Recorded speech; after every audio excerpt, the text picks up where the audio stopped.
Bonsoir et bienvenue au Palais des Académies. Je dois bien vous avouer que nous sommes, mes consoeurs et moi-même, et confrères, nous sommes excessivement heureux de vous accueillir aujourd'hui. Force est de constater que nos prix 2019 n'ont pas pu être donnés, du moins en présence des lauréats. Et c'était aussi les derniers auxquels Jacques devait devoir. Hélas, vous connaissez la suite en avril. Pour l'année, les prix 2020, eh bien, nous avons aussi été écartés par cette pandémie. Donc nous sommes doublement, triplement heureux de vous accueillir aujourd'hui, toutes et tous. Alors, deux mots simplement pour vous dire que les prix n'ont plus le même aspect qu'ils avaient il y a quelques années. Aujourd'hui, il y a un grand prix du roman, du spectacle, de poésie. Il y a une innovation, nous en parlerons tout à l'heure. Donc il n'y a plus cette suite de prix qui était une quinzaine de prix, parfois 16, pour des raisons économiques d'abord. Ceci étant, je voudrais en profiter pour remercier tout spécialement la Fondation Spes. La Fondation Spes, représentée aujourd'hui par Madame Anne de Botte, qui, au-delà du soutien que la Fondation apporte à notre Académie pour les prix poésie, roman et théâtre, travaille depuis de très nombreuses années dans le monde de la culture et je les en remercie. Ils sont là depuis peut-être 20 ans, 30 ans peut-être, autour de la littérature, mais aussi autour de la musique, autour de la peinture. Donc j'en profite aussi pour vous dire que si des jeunes parmi vous, lorsque les bourses de la Fondation Spes reprendront, je pense cette année peut-être, ou l'an prochain, n'hésitez pas à poser vos candidatures à cette bourse qui est importante, à ces bourses qui sont importantes. Et je tiens vraiment, vraiment à Anne, ainsi qu'Éric, qui aujourd'hui n'est pas là, mais je tiens vraiment, vraiment à te remercier pour cet accompagnement. J'en profite pour dire que, puisque vous avez entendu qu'il y avait quelques soucis parfois pour nos prix, que nous avons dû diminuer le nombre de prix qui parfois étaient octroyés depuis les années 1920, nous faisons un appel aux dons, aux legs. N'hésitez pas, venez créer votre prix. Nous souhaitons tout cela. Alors j'aurai aussi des remerciements à faire à un artiste qui, tout à l'heure, offrira son œuvre lors d'un prix. Et finalement, les remerciements à Stéphanie Morio qui va nous accompagner durant toute cette soirée. Nous l'en remercions. Merci.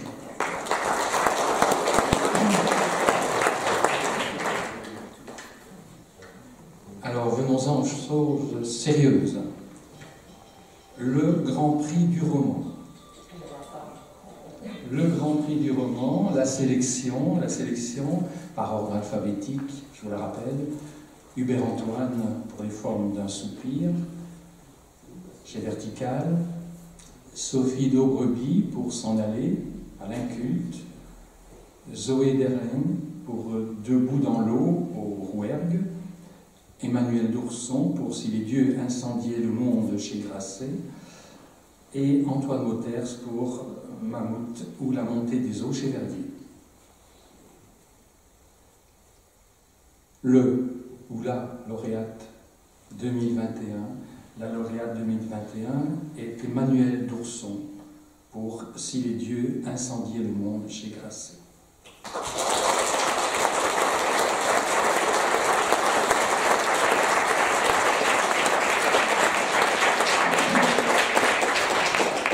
Alors je vais vous lire la note rédigée par François Emmanuel, qui était l'un des membres de ce jury. Par la suite, François et Emmanuel d'Ourson nous joindront. Et entre-temps, il y aura aussi une lecture, un fragment d'une page. Voilà. Si les dieux incendiaient le monde, premier roman d'Emmanuel d'Ourson, a enthousiasmé, sinon incendié, nous dit François, plusieurs membres du jury du prix. Grand texte choral en 6 longs chapitres, le roman explore un moment particulier d'une famille bourgeoise où la transmission se fait par les femmes, fusionnelles ou rivales, traversant les mondes du père Jean d'abord, de sa fille aînée Clélia, du mari de celle-ci Yvan, de leur fille aînée Katia. Tout le roman se dirige vers un lieu d'apothéose au Palau de la Musica de Barcelone, où Albane, la fille cadette, pianiste prodige, va jouer l'opus 111 de Beethoven. Il faut dire que tous les fils familiaux vont à ce moment se renouer, car Albane a claqué la porte de la famille 15 ans auparavant. Elle s'est exilée à New York et elle revient pour la première fois en Europe pour ce concert unique. Ajoutons que Mona, la mère morte, s'invite dans l'univers intérieur des membres de la famille, son mari, ses filles, sa petite-fille.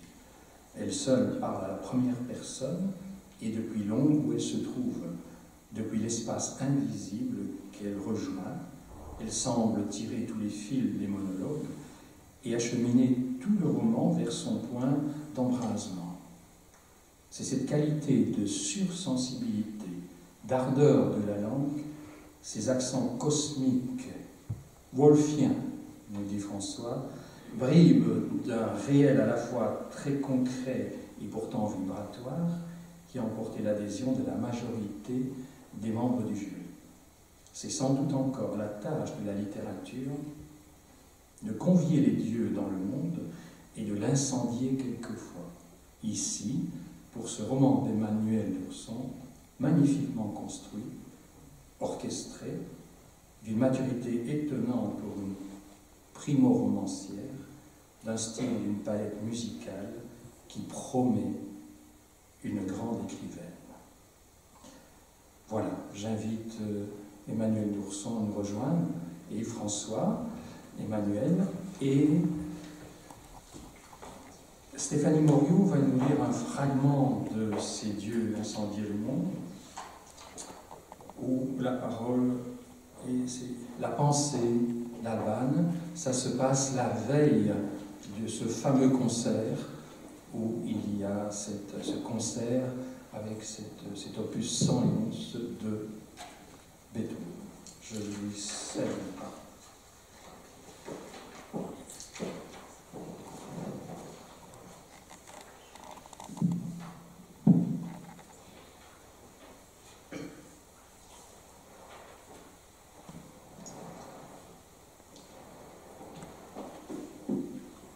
La pensée d'Albane se propageait, puis se dissolvait dans la tiédeur matinale. Le soleil était encore loin du zénith, mais il progressait sans s'arrêter. Il atteindrait bientôt le point culminant. La persévérance, c'était la leçon à tirer du soleil. Jamais là, jamais indisposé, une constance absolue. Il fallait profiter de l'espace tranquille qu'il venait d'ouvrir pour se lever, se vêtir, sortir, faire quelque chose de cette journée avant de commencer les répétitions. Alban songeait répétition et l'impatience la gagnait. Elle aurait déjà voulu être sur scène, avoir surmonté les doutes et la peur, sentir autour d'elle l'épaisseur du silence avant la musique. Elle se tordait les mains en pensant à la 9e mesure, 4e variation, second mouvement, celle où la main gauche rejoignait la droite, non pour la chevaucher, mais la frôler seulement. En répétition, Alban s'arrêtait chaque fois à cet endroit-là. Avant, ça n'arrivait pas. Avant le grand départ et la rencontre de Sonia. quand elle jouait encore à la gare de Marseille et que les jeunes s'arrêtaient autour d'elle. Mais depuis qu'elle vivait en Amérique, elle s'arrêtait là, au leggermente, en plein milieu du second mouvement de la sonate opus 111 de Ludwig van Beethoven. Ses doigts s'envolaient presque au-dessus du clavier, et puis quelque chose se cassait. Lorsque ses mains se touchaient, la tension qu'elle avait maîtrisée jusque-là se brisait. Depuis qu'elle avait quitté le vieux continent, elle n'avait plus osé jouer l'opus 111 en public et l'avait réservé au studio d'enregistrement. Demain soir, il faudrait surmonter la rupture, survoler le leggermente sans que personne remarque l'intervalle infime qui risquait de se glisser entre les deux mesures. Infime et immense. Franchir l'abîme. Une faille aussi large et profonde que la vallée du Rift pour un tardigrade en transhumance après la 6e extinction des espèces. Après le leggermente, il faudrait raccorder l'attention, parce que tout l'enjeu du mouvement était de maintenir la flamme, de la contenir sans l'étouffer, de la faire entrevoir, parfois sans jamais la révéler. Une fureur sourde, une montée de magma sans couler de lave.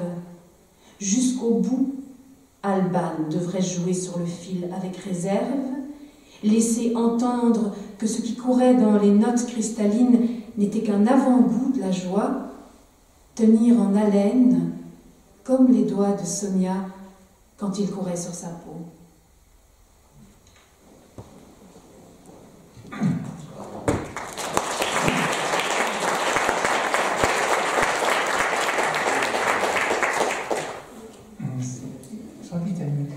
C'est difficile évidemment de redescendre après un tel texte.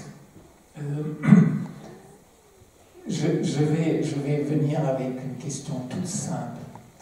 C'est aussi très difficile d'être cueilli à froid brusquement et savoir aussi qu'on a très peu de temps pour parler. Donc, lorsque j'ai lu votre livre, en tout cas la première fois, et puis lorsque je l'ai relu, j'étais tellement frappé par la maturité d'écriture. Pour un premier roman, j'étais vraiment extrêmement surpris. Pour arriver à une construction qui est aussi subtile, et pour arriver à une langue qui a cette ardeur, j'avais l'impression que c'était quelqu'un qui écrivait depuis longtemps. Alors, la première question, j'aurais voulu vous demander, voilà, si vous avez écrit auparavant, si c'est un livre qui a fait l'objet de repentir, enfin voilà, l'histoire de ce livre, l'histoire de vous comme écrivain. Donc, ce premier roman, c'est vraiment un premier texte de fiction. Avant ça, j'ai pratiqué l'écriture plutôt dans un journal intime, qui était comme une forme d'atelier pour moi, où je tentais de restituer avec le plus de justesse possible des impressions, des contradictions, des pensées, des faits aussi, mais qui pouvaient être des faits minuscules. Et petit à petit, je me suis rendu compte que je m'écartais de la réalité et aussi, de la réalité des faits, et dans l'écriture aussi, je prenais beaucoup de liberté, et que j'étais déjà dans une forme de langue, de style, qui m'emmenait dans les territoires de la fiction. Et voilà, je prenais beaucoup de goût à réaliser qu'en fait, l'improbable, l'inespéré pouvait surgir de cet exercice où je me risquais entre le réel et l'imaginaire, et où l'imaginaire se nourrissait du réel pour faire émerger ce qui se met au fond de l'être, qui est parfois invisible, ignoré, et qui peut être contre toute attente inépuisable. Et donc, moi, j'ai toujours énormément de plaisir à tirer sur ce fil que je sors de l'obscurité et qui se révèle petit à petit et qui finit vers la joie, vraiment. Et donc voilà, alors avant ce long texte, j'ai écrit une ou deux nouvelles, où là j'ai vraiment franchi le pas de la fiction. Et puis ce texte-ci, au départ ça devait aussi être une nouvelle, et puis ça s'est avéré devenir beaucoup plus long qu'une nouvelle. Voilà. Merci, merci. Alors ce texte est habité par la musique, évidemment. Vous êtes, je crois, pianiste, ou en tout cas musicienne. Est-ce que vous avez choisi l'opus 111 par hasard, ou racontez-moi? Non, voilà, alors l'opus 111, c'est une sonate que je connais depuis très longtemps, qui m'a accompagnée dans des moments difficiles, que j'ai écoutée des centaines de fois. Et en même temps, c'est une sonate qui est très difficile à jouer, donc je suis pianiste amateur, je ne suis pas professionnelle. Et le jour où je suis venue chez mon prof de piano de l'époque, en lui disant j'aimerais bien jouer la sonate opus 111 de Beethoven, il m'a dit en souriant, tu sais, cette sonate-là, même au conservatoire, on ne la joue pas tellement elle est difficile. Et donc je pense qu'Alban est venu pour combler cette frustration de ne jamais avoir pu jouer cette sonate. Voilà. Est-ce que, une dernière question, je pense que est-ce que jouer de la musique vous aide à écrire? J'ai déjà remarqué que les jours où je commence par jouer du piano, l'imaginaire est beaucoup plus présent après quand j'écris. Mais voilà, je pense qu'il y a aussi une question d'écoute, d'oreille, de sonorité, de rythme. Je crois qu'un texte aussi, quand j'écris, je l'entends. Et c'est très important pour moi aussi d'entendre ce que j'écris. Il faut qu'il y ait une musicalité. Voilà. Merci beaucoup. Merci à vous.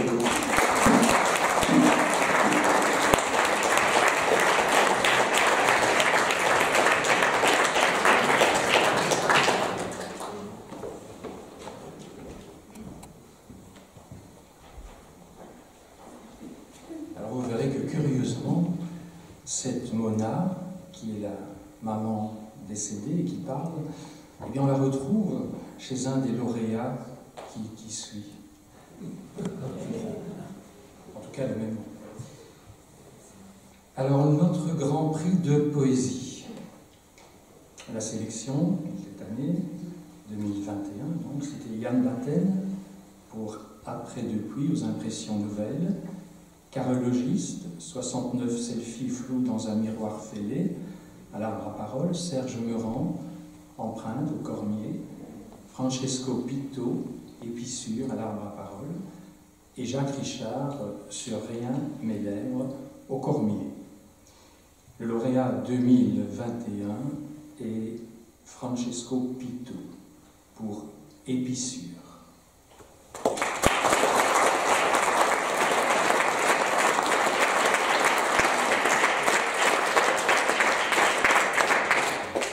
Francesco Pitto est un auteur reconnu dans ce qu'on appelle, à tort ou à raison, la littérature jeunesse. Ainsi a-t-il publié plus d'une centaine de livres chez Gallimard, au Seuil, chez Albin Michel ou à l'École des loisirs. Il n'en était cependant pas à son premier recueil de poésie, Un crabe sur l'épaule, est paru au Seuil, et les carnets du dessert de lune de notre ami Massot avait publié Une maison vide dans l'estomac et La quincaille des jours. Aujourd'hui, notre Académie salue la publication d'Épissure à la parole. Rappelons simplement que le nom Épissure est féminin, provient du verbe épicer, 2 S et passer, et que le Robert en donne deux définitions. Une réunion de 2 bouts de corde, de câble ou de fil électrique, par l'entrelacement des taurons, et d'autre part un motif ou garniture fait de lanières de cuir entrecroisées. Ce recueil de plus de 250 pages entend nous balader dans le quotidien d'un homme, dans ce qu'il a de plus banal, au cœur même de la réalité. Si ce n'est que cette réalité est ici sublimée.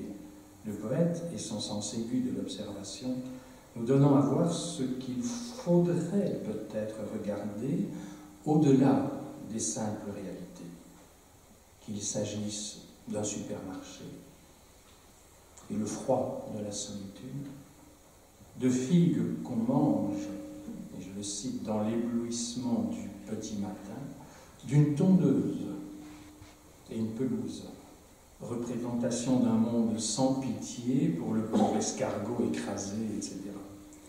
Le livre donc foisonne, je le répète, cette banalité repensée. Qui ose parler de sa machine à laver? Pitot.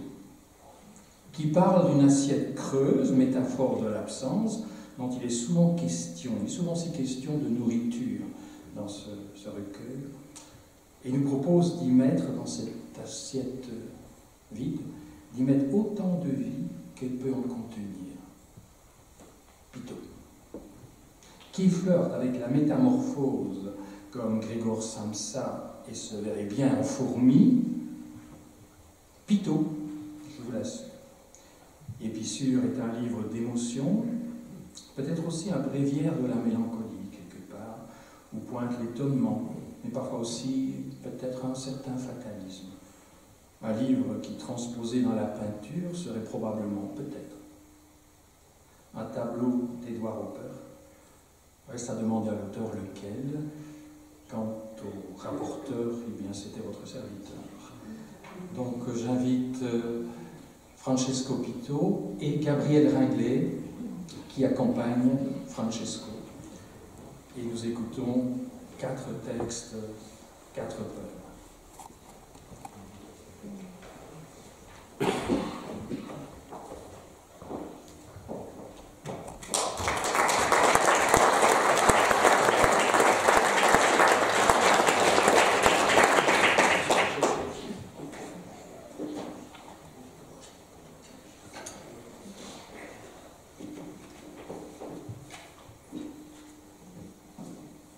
La pelouse est un monde. Sous la lame de la tondeuse électrique, l'escargot a émis un craquement infime. Je l'ai à peine entendu, mais assez pour qu'un frisson me parcourt des reins aux omoplates. J'ai continué ma route rectiligne, bande après bande, dans la chaleur de la fin de l'après-midi. Les moucherons m'assaillent, les ronces s'accrochent au bas de mon pantalon, une mouche murmure à mon oreille des mots incompréhensibles. Il va pleuvoir. J'espère qu'il va pleuvoir. Je voudrais qu'il pleuve. Et je pense à nouveau au petit craquement de la coquille de l'escargot. L'incertitude. C'est peu de dire que le jour est pisseux, que le pain est frais, que le chat rôde en miaulant sous la table, que l'odeur du repas d'hier est toujours là, tapie en araignée dans le coin le plus sombre de la cuisine. Je ne sais plus si cette saison est douce ou pas. Les mots ne sont pas assez solubles dans la pensée, parfois. C'est peu de le dire. Métamorphose. Dans l'écuelle de mes mains jointes, j'ai bu l'eau fraîche au bec du robinet, puis débarbouillé mon visage et mes épaules du fardeau de la nuit. Dans la cuisine, là où s'entassent les farines, le riz, les pommes de terre et les oignons coriaces, la fourmi se hasarde au pied d'un meuble, contourne les bouteilles alignées sur le sol. Son ombre minuscule s'allonge infiniment devant elle comme une balise, et je me sens fourmi. Au supermarché. Au supermarché, je choisis toujours les fruits les moins beaux, ceux qui sont difformes et qui semblent se moquer de ce qu'on attend d'eux. Je fais pareil pour les légumes. Mais les fruits et les légumes du supermarché sont déjà triés, sélectionnés, calibrés, si bien que les fruits et les légumes biscornus sont rares dans les rayons du supermarché. Et chaque fois, je sens tomber sur mes épaules le froid de la solitude.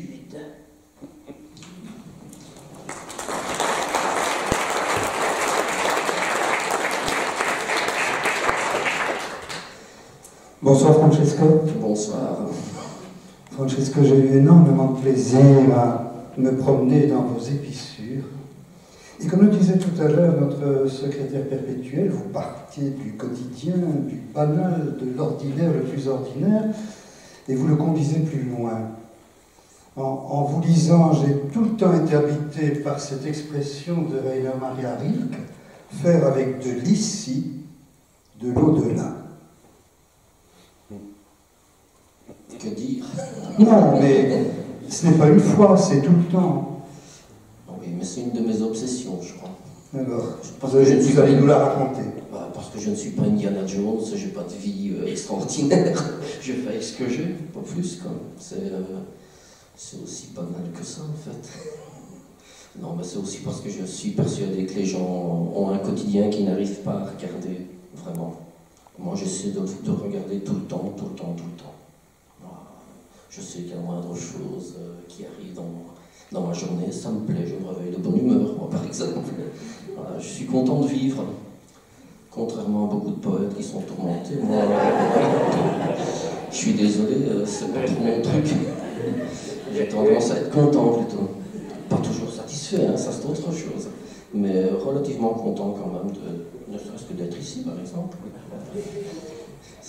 Est-ce que tu pourrais être un poète comique? Je pense pour parler un peu sérieusement, de l'humour, ça c'est dans... Je trouve que c'est un peu triste le fait qu'on évacue beaucoup l'humour de la poésie. Il se fait que moi j'aime beaucoup ça. Et l'humour, la poésie, et les deux ensemble.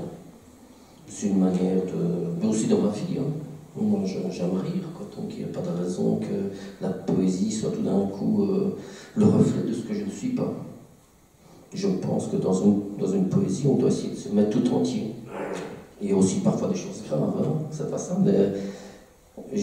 Épissure, c'est ça en fait, hein, c'est l'entrecroisement de tout ça en fait. C'est pas que de l'humour, ce n'est pas que de la tristesse, c'est pas que de la mélancolie, c'est tout ça mélangé.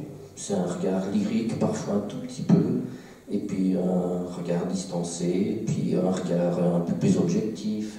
Enfin, j'essaie de... Je trouve que ça doit tout contenir.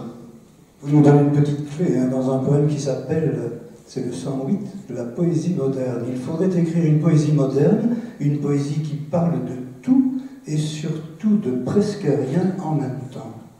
Oui, le fameux microcosme, macrocosme. C'est tout. Dites-moi, Francesco. Oui. J'ai vu que vous aviez été graveur au départ. Oui, j'ai fait de la gravure, de la peinture et du dessin, beaucoup de Est-ce dessin. qu'il y a une relation entre ce travail de gravure et le travail d'écriture? Eh bien, c'est curieux parce qu'il y a... En fait, mes tout premiers poèmes, je les ai écrits, je devais avoir 14, 15 ans, je ne sais plus. Vraiment, je me suis dit, je vais écrire un petit peu correctement. Et ce fait que j'avais un ami, mon prof de français, qui a regardé ça avec attention, et qui m'a dit, je vais te montrer ça à quelqu'un qui habite dans ma rue, à Watermal, Boisfort, quelqu'un qui écrit aussi, et que j'aime bien. Alors, je dis, moi je connaissais personne, hein, je viens du côté du Hainaut, là, le Borinage, un peu pour être exact. Et il se fait que la personne qui était dans sa rue, c'était Serge Meurant, qui a lu mes textes, qui a été très gentil avec moi. Et qui m'a dit, c'est très curieux ce que vous faites, c'est très dessiné. Voilà. Tiens, à propos de, puisque je savais pas Parle de que dessin. Francesco, oui, on parle de dessin. Je voudrais te donner une phrase, un peu inattendue, hein, ceci. C'est celle, tu connais Giorgio Morandi, Oui, bien sûr. le solitaire de Bologne, Oui, bien sûr. et qui disait à peu près ceci, hein, il n'y a rien de plus abstrait que la réalité. Oui. Ah oui, mais je suis d'accord avec ça. Pour être un peu plus... tout à l'heure, on parlait de Hopper, mais moi je me sens plus proche de la peinture flamande, tous ces espaces mystérieux qu'il y a dans la peinture flamande, la vie silencieuse, ils appellent ça les natures mortes. C'est moche, hein, les natures mortes. La vie silencieuse, c'est plus beau, je trouve. C'est plus proche de ce que je pense. Et il y a tous ces espaces qui sont créés chez Vermeer, chez Peter de Hoek, et puis chez les peintres flamands. Enfin, moi je trouve ça très beau. Hein. Ça m'inspire beaucoup. Ce que moi je trouve très beau, c'est ce que vous avez fait pour la jeunesse, pour les petits. Hein, on l'a rappelé tout à l'heure, plus d'une centaine de livres d'illustrations chez les plus grands éditeurs. Comme j'avais lu ce livre et que je faisais partie du jury, je suis allé voir ce que vous dessiniez. Et j'ai été très très touché. Dans le fond, il y a une grande proximité, il y a beaucoup de poésie aussi dans votre peinture. Oui, dans la peinture, dans les dessins, c'est toujours la même personne. Hein. Je veux dire, j'essaye toujours d'être au plus près. Voilà. Même quand je travaille pour la jeunesse, je ne me dis pas, tiens, je vais faire quelque chose de moins parce qu'ils sont... Non, je pense, le macrocosme, le microcosme, je pense que c'est des adultes comme ça en devenir, en pleine puissance, dont je donne exactement la même chose. Pas le même degré, mais la même chose. Hein. Alors, un poème que je ne pouvais absolument pas rater, qui s'intitule « La messe du jeudi ». Qu'est-ce que c'est que cette histoire? L'organiste de la chapelle était sourd, dehors le printemps explosait, je déchirais les pages crasseuses du missel. C'est tout un programme. C'est pas moi. Comment c'est pas moi? Oui, c'est quand j'étais dans une école de petits frères. Ça s'est plutôt mal passé pour moi. Et vous déchiriez les pages du missel? Ah, tant qu'à faire, oui. Non, mais c'était plus une révolte contre l'ensemble de l'institution que contre la croyance ou les gens. Il y avait des gens qui étaient très bien dedans, mais bon, les institutions, j'ai toujours eu un peu de mal, quoi. Merci beaucoup, Francesco, et bravo encore. Merci. Rassure-toi, depuis longtemps, Gabriel t'a donné la solution.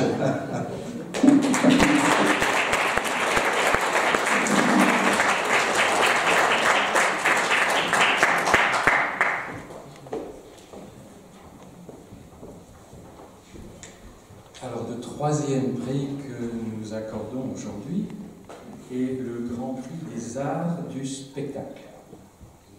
La sélection, toujours par ordre alphabétique, Noémie Carco pour Take Care, publié aux Oiseaux de Nuit.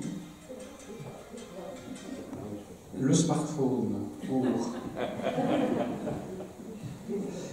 Geneviève Damas pour Quand tu es revenu, chez Mille Lanzmann.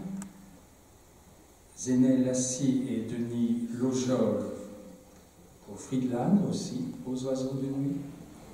Florian Pâques pour Étienne A. chez Lanzmann et Avec le paradis au bout, aux éditions Les Signes.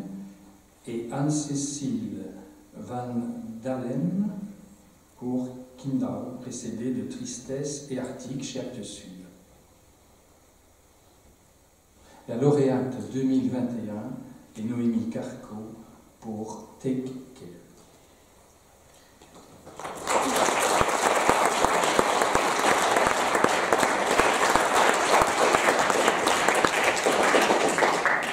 Alors je vous lis la note, le rapport rédigé par notre consoeur Caroline Lamarche. Comédienne de formation, Noémie Carco est aussi metteuse en scène. Avec sa compagnie franco-belge Le Corps Crie, elle construit ses spectacles en développant un travail d'écriture à partir du plateau, où les émotions sont portées par le corps autant que par la voix.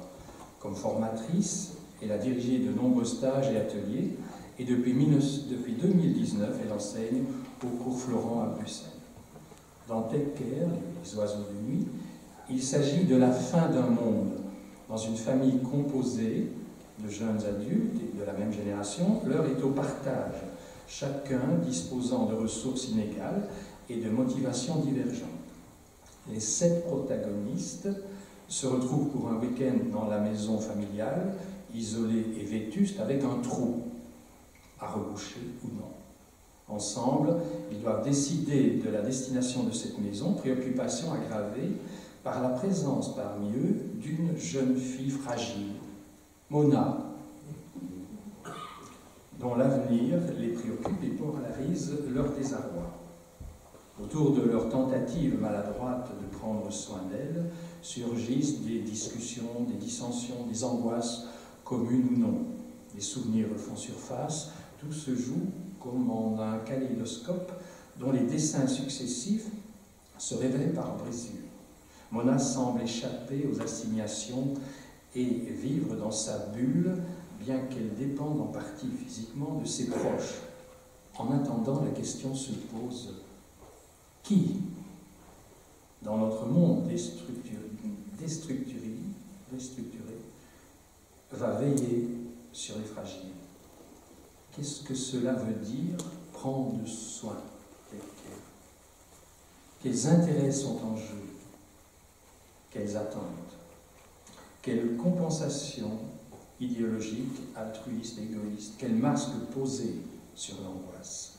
Et comment est-il possible d'être à ce point à côté de quelqu'un et de ne rien voir de ce qui se passe à l'intérieur? En découvrant Teker, on est frappé par la simplicité et la force des dialogues. C'est leur montage qui donne le rythme, provoque chez le spectateur compassion, rire ou inquiétude.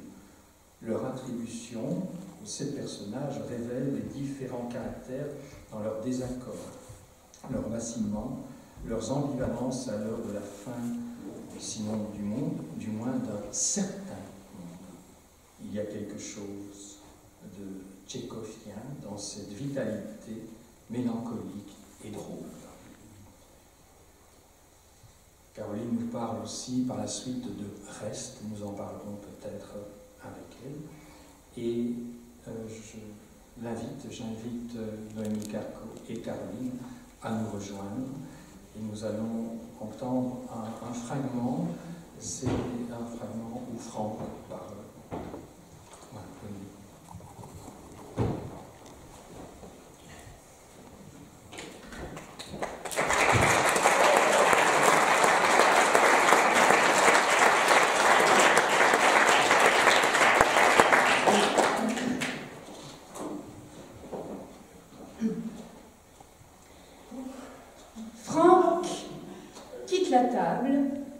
et s'approche de la cloison cassée qui donne sur le cagibi. On voit Mona de profil, avachie sur sa chaise, de l'autre côté de la cloison. Franck, très affecté, entre colère et tristesse. Allez, maintenant j'aimerais que tu te lèves. Je voudrais que tu te lèves. J'en ai ras le cul de te voir sur ce canapé, j'en ai ras le cul. Je ne peux plus te voir dans ce canapé, tu comprends? Je ne peux plus te voir, tu comprends? Je veux que tu sortes de ça. Je veux que tu sortes de cette léthargie-là. Putain, mais bouge-toi le cul! Tout ça, c'est fini! Tu restes complaisante dans ta merde. Mais tu comprends ça? Il faut que tu sortes de ça. Moi, je ne peux plus te voir là-dedans. Alors maintenant tu te lèves, tu sors, viens, on sort, je t'emmène. Je suis prêt à t'emmener où tu veux. J'ai la bagnole, on se barre quoi, on se barre, on profite de la vie quoi. Merde, tu comprends ça? Profiter de la vie, profiter des gens, putain, t'as des amis, y a de quoi se fendre la gueule. Lève-toi quoi, lève-toi. Ça me fait mal, tu comprends ça, de te voir comme ça. Dans ce cas, j'ai dit que je peux plus blairer. T'as une sale gueule, je veux plus voir ça. Moi, je veux que tu changes tout ça. Moi, je vais t'aider. Mais je peux pas te filer ma vie, je peux pas te filer mon énergie. Si je pouvais le faire, putain, mais je le ferais. Catherine vient s'installer sur le canapé. Elle tripote le lapin peluche de Mona.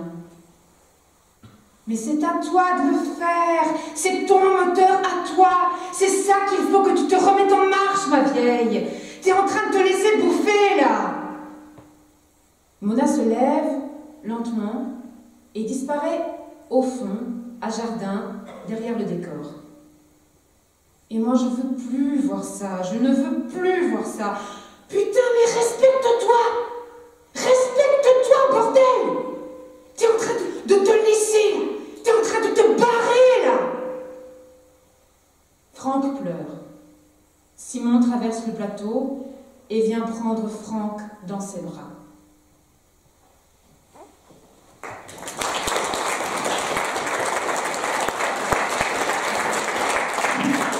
D'abord, nous allons changer de place.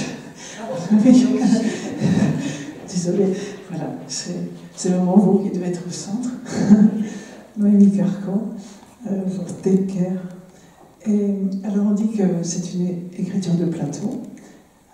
Et moi j'aimerais savoir comment vous procédez pour que cette écriture dite de plateau donne un résultat à la fois spontané, ciselé, économe et foisonnant. C'est-à-dire qui écrit et comment ça s'écrit. Oui, alors, bonjour. Je suis un peu impressionnée là quand même, j'avoue. Oui, c'est totalement, tout à fait une écriture de plateau, c'est-à-dire que, typiquement, le texte qui vient d'être lu, moi je ne l'ai pas écrit en fait, donc mais bon, je vais quand même accepter d'être là et d'en parler. Mais je l'ai écrit parce qu'un acteur l'a parlé, et moi je l'ai gardé, je l'ai retranscrit. Alors je l'ai un peu modifié, effectivement, je l'ai raccourci, je l'ai re-rythmé, mais donc comment on fait d'écriture de plateau? Ça veut dire que je propose aux acteurs de travailler sur des situations, des moments, et puis je filme, et ensuite je transcris les morceaux qui m'intéressent et je les réécris, éventuellement je change du vocabulaire ou des temps, et puis je les organise. Donc mon écriture, c'est surtout une question de montage presque, plus que d'écriture. Donc ça s'apparenterait peut-être plus à une écriture scénaristique, même si en fait, une écriture de cinéma, je voulais dire, mais même si en fait j'ai jamais fait de film. En tout cas, voilà, j'écris plutôt des spectacles que des pièces de théâtre. Je suis un peu... Mais je sais pas si c'est clair. Si, tout à fait. On aime bien avoir un peu les secrets de fabrication et sentir aussi le collectif derrière. Et dans cette pièce, Take Care, mais aussi dans Reste, il y a une sorte je dirais, de franchise ingénue, presque enfantine par moments, et d'humour, et qui est très loin de... c'est quand même un spectacle sur la fin du monde, voire la fin du monde dans Reste, et sur le prendre soin, qui est donc des sujets très contemporains, parfois qui attirent un peu de moralisme ou de politiquement correct, et là on est toujours dans la fraîcheur, dans le rire, et en même temps dans la dureté parfois. Et j'avais envie de savoir quels étaient les auteurs peut-être qui vous avaient, les lectures, ou les auteurs de théâtre qui vous nourrissent en fait. Alors déjà, en fait, là, tu as parlé de Reste, parce que tu l'as vu. Oui. Non, mais je t'ai pas vu. Alors, donc Reste, en fait, c'est mon dernier spectacle. Il est sorti il n'y a pas longtemps. Il a joué là au Théâtre de la Vie en janvier. Je le dis parce que j'ai pas pu faire de pub en amont. C'est dommage, mais... Et du coup, effectivement, c'est sur la question de la fin du monde. Et ça m'a intéressé, du coup, ton texte sur la fin d'un monde, parce que je m'étais jamais posé la question dans ce sens-là. C'était quoi la question? C'était les auteurs. Ah oui, les auteurs. Alors évidemment, Tchekhov, pour Take Care, oui, bien sûr, Tchekhov, c'est vraiment un auteur que j'aime énormément, parce que je trouve moi je trouve qu'il vieillit pas du tout, Tchekhov, et il vieillit parce que les situations sont liées à une époque, mais sinon la question du groupe, du relationnel, des figures.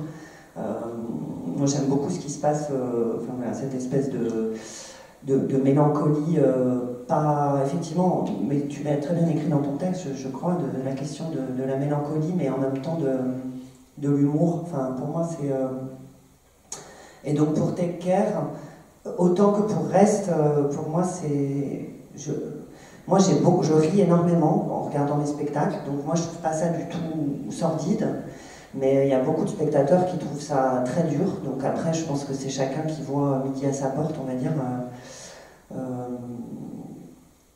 Voilà, je sais pas. Justement, oui. Avec Take Care, je voudrais d'abord aussi dire combien le travail de l'éditrice est important. Ah oui, très beau livre. Aurélie, mais les présents, vraiment, on les félicite. Ça fait plaisir certainement à Pierre Mertens que vous parliez de Tchekhov, parce que c'est un admirateur de Tchekhov. Mais alors, curieusement, quand moi j'ai lu le livre, et surtout les didascalies, il y a une chose qui m'est apparue d'emblée, mais je me suis dit, tiens, est-ce qu'il n'y a pas là un peu du Maeterlinck? Parce que quand j'avais lu les aveugles et intruses pour un autre travail, et je retrouvais vraiment dans ce Take Care, c'est un huis clos finalement, où les personnages restent sur la scène, sont dans l'ombre, et je voyais vraiment un Maeterlinck. Oui, alors pour Take Care, j'aurais pas forcément associé ça à Maeterlinck, mais pour Reste, mon dernier spectacle, bien sûr, Maeterlinck est très présent. C'est un auteur que j'aime énormément. Et pour Take Care, là où peut-être dans mes deux pièces, le point commun qui pourrait aussi s'apparenter à Maeterlinck, c'est par rapport à la question de figure. C'est-à-dire qu'à la fois on peut identifier des figures dans les personnages, mais qu'on n'est jamais dans la question de l'histoire du personnage, la psychologie du personnage. On est dans la figure, elle intervient, elle a... son existence repose dans sa fonction et dans son rapport aux autres, et pas dans son histoire et ce qu'elle va raconter d'elle-même. C'est juste dans son interaction avec les autres que sa figure va apparaître. Et il me semble que dans Maeterlinck, il y a en tout cas dans Les Aveugles, il y a aussi ces figures comme ça, le mystère de ne pas savoir non plus. Et puis il y a l'endroit du fantastique qui est à la fois dans Take Care et possiblement dans Reste. Et moi j'aime bien cette frontière un petit peu. Encore plus dans Reste en fait. Et puis il y a Emmanuel Texero avec lequel vous travaillez, qui a fait une mise en scène mémorable de l'intrus. Oui, tout à fait. Ouais. Justement, ma dernière question, c'est peut-être sur Reste, parce que la présence des corps, il y a vraiment une présence des corps qui se fait encore plus organique et même plus chorégraphiée. En fait, ça m'a frappé dans Reste.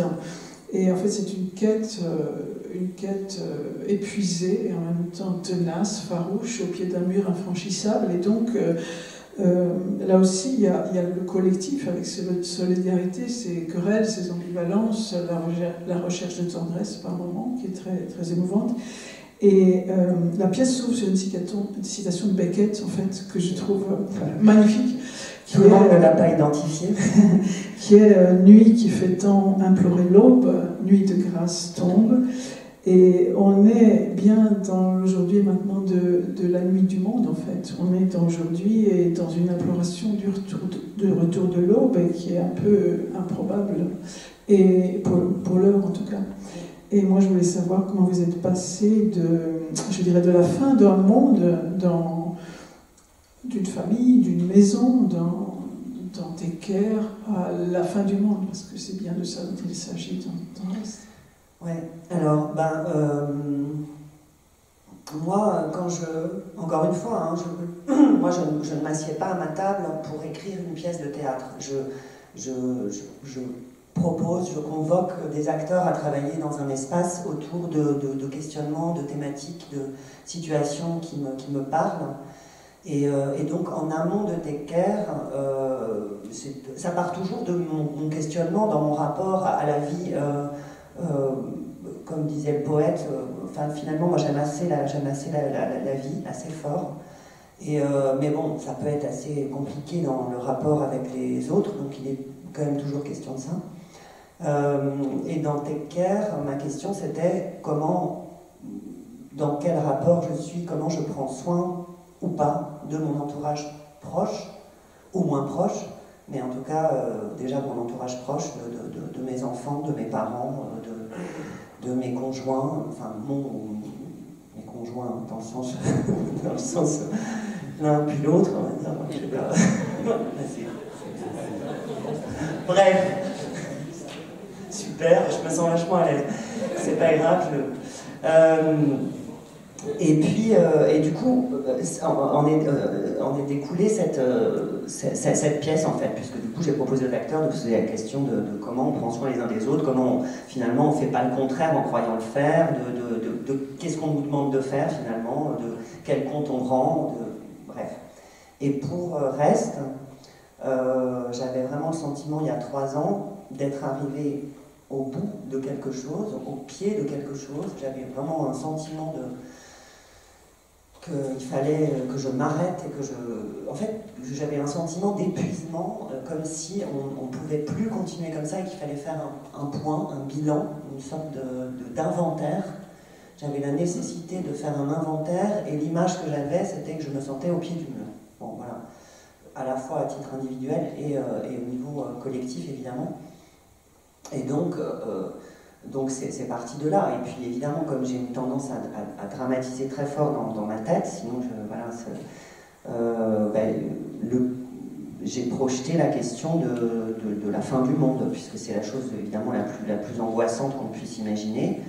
Et quand envisager des choses angoissantes, je trouve que c'est intéressant parce que du coup ça permet de créer une distance et de chercher potentiellement de l'humour justement avec ça.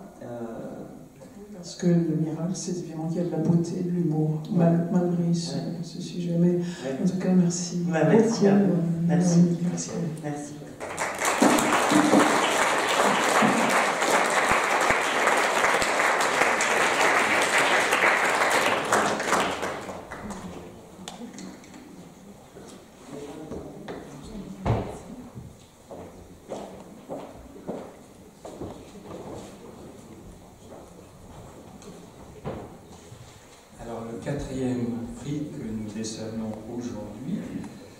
Et le Grand Prix d'histoire de la littérature.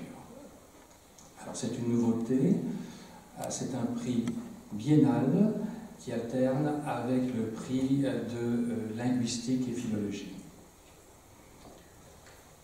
Alors il n'est peut-être pas inutile de vous donner le libellé de ce prix. Ce prix récompense un ouvrage concernant l'histoire de la littérature, mais aussi l'histoire des idées, des mentalités et des courants littéraires. Ce prix peut également être décerné à toutes personnes étrangères écrivant en langue française. Alors la sélection pour ce prix d'histoire de la littérature, Léon Fourmanois, Claude Duré et Daniel Charnoul pour Pierre Hubermont, écrivain prolétarien, de l'Ascension à la chute, c'est chez Méo. Benoît Denis pour Michel Audiard, Georges Simenon, scénario présenté et édité par Benoît Denis à l'Institut Lumière et Actes Sud. Corentin Laouf, écriture du déchaînement chez Garnier. Christian Nappen, Georges Steiner, L'insignifiance vitale aux éditions Il est midi. Et Bakary Sarr pour Imaginaire de l'insolite et problématiques identitaires dans les lettres belges francophones, un nouveau temps fantastique, point d'interrogation, aux presses universitaires de Lille. Le lauréat 2021 est Benoît Denis pour Michel Audiard, Georges Simenon. Alors je l'invite, j'invite Benoît Denis.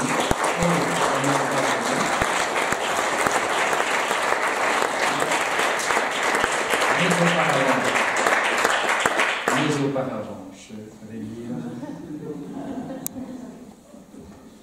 Voilà un lauréat pressé d'avoir son enveloppe. Mais auparavant, je vais vous lire un fragment de la note, la grande, belle note de notre consoeur, L'entièreté d'ailleurs des communications et des notes sont publiées sur le site de notre académie.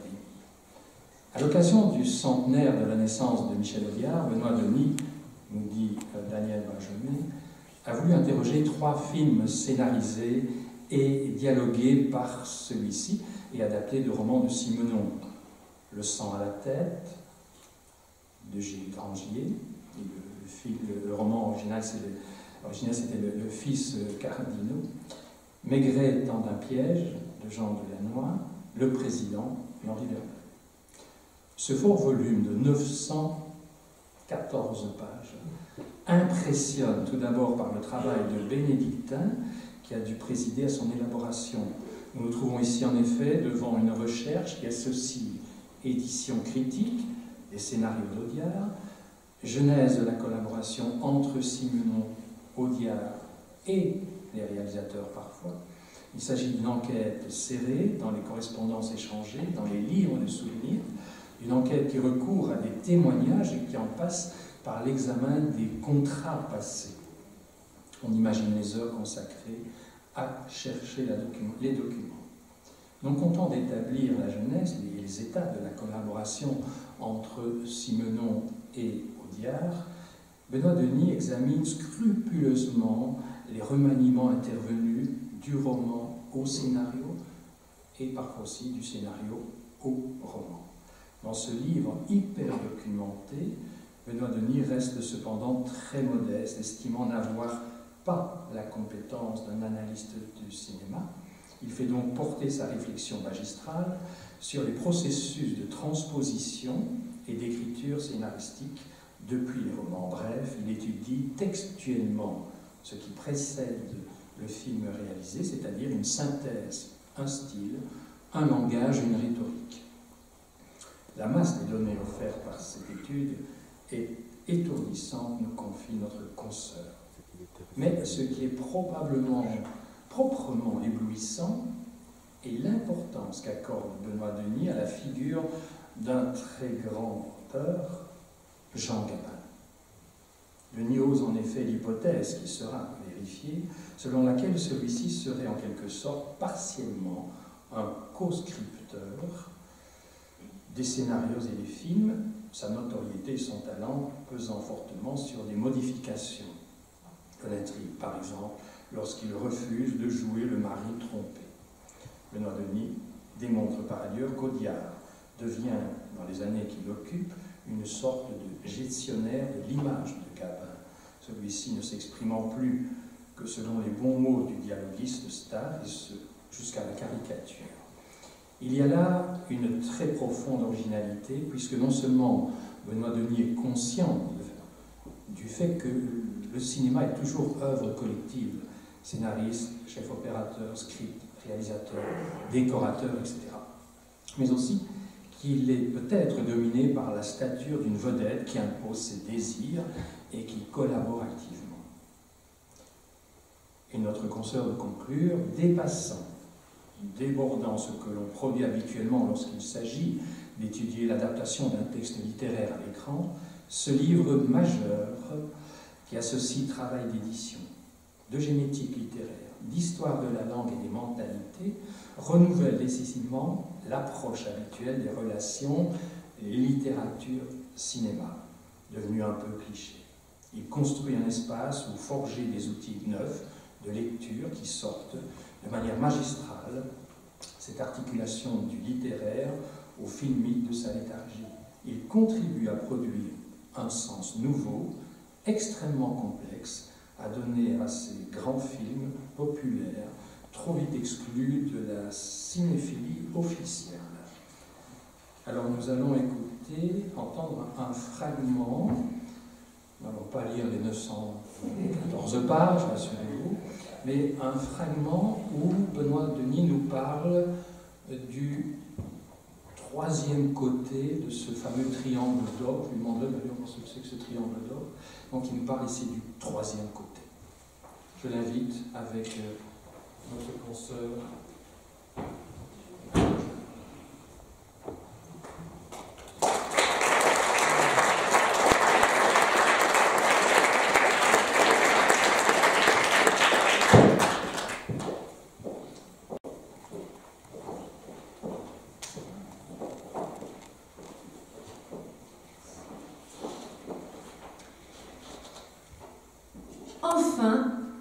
Le dernier côté du triangle, celui qui relie Simenon à Audiard, est sans doute le plus court, puisque tout reste à en découvrir, comme on le soulignait en commençant.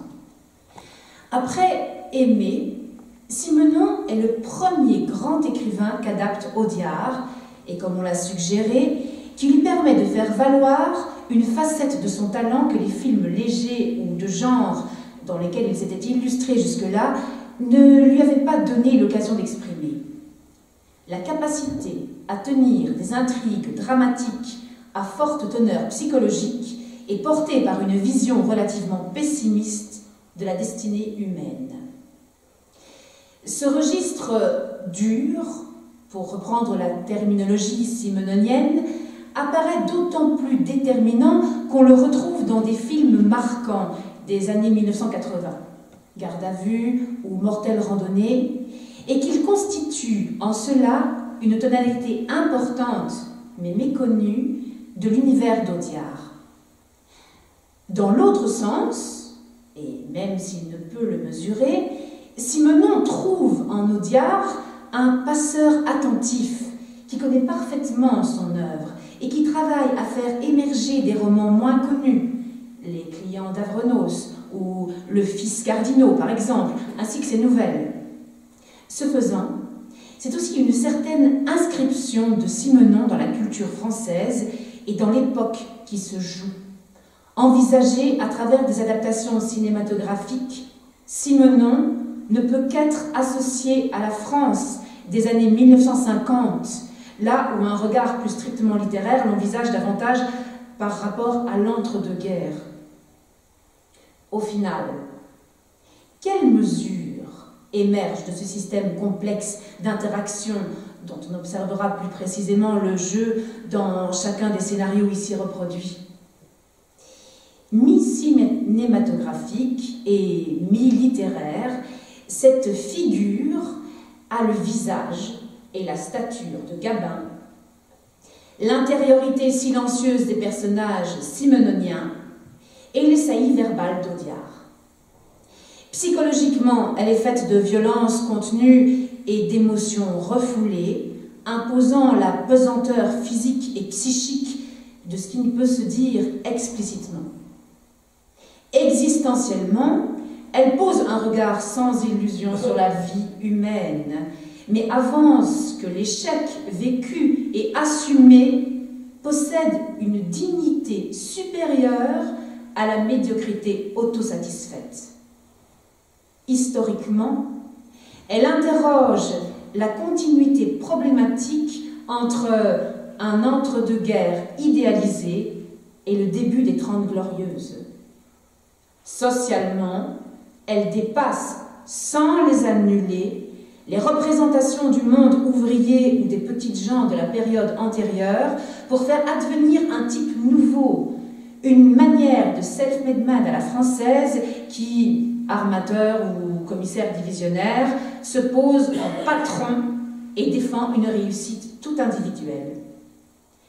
Idéologiquement et politiquement, cette figure de patriarche vient combler le vide que laisse tant la déception face à la gauche que la disqualification des élites traditionnelles. Bref, à la charnière des 4e et 5e Républiques, elle cristallise un moment de bascule dans l'histoire de la France.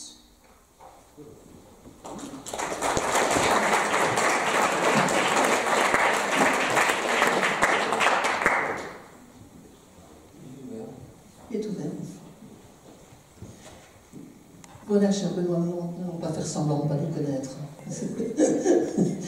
Donc, je vous vois de toute façon même dans la vie de tous les jours, donc je vais continuer à vous voyer. Ce que je voulais dire pour commencer, c'est qu'avant de vous poser une question, ou des questions, c'est que nous avons beaucoup hésité, non pas à vous donner ce prix, mais nous avons beaucoup hésité quant à la catégorie dans laquelle il fallait faire entrer votre livre. Et comme je faisais partie aussi du jury de l'essai, qui finalement n'est pas attribué cette année-ci, nous avions d'abord pensé, dans un premier temps, le placer dans la catégorie essai. Parce que, d'une certaine manière, c'est votre œuvre ici, encore une fois, totalement hors format, totalement exceptionnelle. Je redis ce que j'ai déjà dit à plusieurs reprises. Elle échappe un peu à l'histoire littéraire au sens traditionnel du terme, à l'histoire du cinéma au sens traditionnel du terme, à quelque chose qui serait l'histoire politique, l'idéologie ou l'histoire des mentalités, mais c'est tout ça à la fois. Et en outre, je dirais, tout un travail qui est un travail d'historien de la littérature rigoureux. On l'a déjà dit, tout le monde le sait, il y a un travail de documentation, une rigueur, il y a presque une méthode, je dirais, dans votre livre, dans la mesure où c'est à la fois un travail de génétique littéraire, un travail qui porte, je veux dire, sur le caractère extrêmement sociologique d'un certain nombre d'interprétations possibles, mais aussi quelque chose qui renouvelle très très largement, je crois que je vous l'ai déjà dit, qui renouvelle très très largement la thématique ou la problématique de l'adaptation littéraire. Les personnes ici qui sont intéressées par le cinéma, je pense notamment à Pierre, vous discutez tout à l'heure d'un colloque littérature et cinéma qui aura lieu bientôt ici, nous sommes très intéressés par précisément ce que certains réalisateurs, certains scénaristes font de certains textes. Et je pense à quelqu'un qui est une sorte de merveilleux théoricien de la chose, qui est Jean-Claude Carrière, qui est aussi un praticien de la chose. Et j'avais vraiment le sentiment qu'après les travaux que quelqu'un comme Claude Gauteur a consacrés au cinéma de Simenon, ou à ce que Carrière, je ne me souviens pas qu'il ait parlé de Simenon, enfin, à ce qu'il a pu dire de toute une série d'interventions qu'il a faites, ces gens ne se sont jamais intéressés à ce que vous avez pointé à un moment donné, c'est-à-dire cette troisième figure. On pourrait même, d'ailleurs, comme le disait Jacques Dubois dans un article critique, on pourrait même peut-être encore ajouter aux 914 pages, peut-être une centaine de pages, qui serait une quatrième figure qui est celle de réalisateur, mais qui est encore un autre travail, et un travail plus filmique. Donc, la question, donc, l'originalité de ce que vous faites est quelque chose qui m'intrigue vraiment, puisque vous savez que j'ai enseigné pendant des années littérature et un cours de littérature et cinéma, et cette originalité, je me demande d'où elle vient. Alors elle vient évidemment de votre intelligence, de votre intuition, de votre capacité à lire les textes, mais est-ce que quelqu'un vous a... est-ce que ça allait un peu de soi de prendre d'analyser les choses en termes triangulaires, comme vous l'avez fait? Est-ce que ça s'est imposé? Pour moi, ça s'est imposé très vite quand j'ai découvert les films dont on allait travailler, parce que c'est pas moi qui ai décidé du projet de ce livre-là. C'était pour le centenaire de Michel Audiard, Thierry Frémaux et Jacques Audiard, son fils, s'étaient mis d'accord pour faire une publication autour de Michel Audiard. Jacques Audiard en avait assez de toutes ces anthologies de bons mots et d'anecdotes plus boujadistes les unes que les autres qu'on publiait sur son père. Il voulait autre chose. Donc c'est lui qui m'a demandé si ça m'intéressait. Donc je suis entré dans un projet en connaissant un peu les choses et en tombant assez immédiatement sur Jacques Audiard, sur Bertrand Tavernier, qui était encore vivant à l'époque, et je pense évidemment à lui ici, qui a écrit l'apostrophe, qui a eu cette générosité-là de faire l'apostrophe. Et ces gens-là ont une connaissance du cinéma de l'intérieur, et ils racontent des anecdotes en permanence. Et en même temps, on voit bien que ces anecdotes-là, elles sont là pour dire ne viens pas avec tes théories toutes faites à l'avance. Sur un plateau, les choses ne se passent pas comme ça. Et c'est ça qui m'a invité, si on veut, à me dire, tiens, dans le fond, comment est-ce que le concret des choses, les hasards, d'autant qu'un scénario, c'est pas une œuvre achevée, c'est normalement quelque chose qui disparaît, enfin, qui a un état intermédiaire. Comment est-ce que tous ces petits impondérables-là peuvent être pensés pour donner quand même du sens à quelque chose? Et c'est là que la figure de l'acteur, alors évidemment avec Gabin, c'était assez évident, m'est apparu comme une figure qui donnait du sens. Alors bien sûr parce qu'un acteur comme Gabin a du pouvoir sur un plateau, ça c'est évident, mais aussi parce que dans le fond, le bon réalisateur, il prend Gabin, il voit ce qu'est son histoire filmique, si je puis dire, et il se dit, tiens, si je dois faire jouer Gabin, comment est-ce que je peux faire pour faire en sorte que, à la fois, ça s'inscrive dans ce qu'il a déjà fait, et si possible, que ça le réoriente ou ça lui fasse dire autre chose. Donc, du coup, la figure de l'acteur me paraissait, comment dire, une des histoires qui circulait dans un film. Voilà, enfin, sa carrière. Enfin, quand on veut mettre en scène un ancien prolo qui est devenu pratiquement le patron d'une ville, il y a Gabin qui a joué le prolo pendant toutes les années 30 qui veut incarner ça, évidemment, et de manière crédible. C'est presque plus crédible que le roman qui le raconte. Voilà. Et donc, à partir de ce moment-là, quand il y a cette ligne de sens-là qui apparaît, ben, il faut essayer de nouer les choses ensemble. C'est ce que j'ai essayé de faire comme je pouvais. Oui, alors, je me suis aussi posé la question de savoir dans quelle mesure.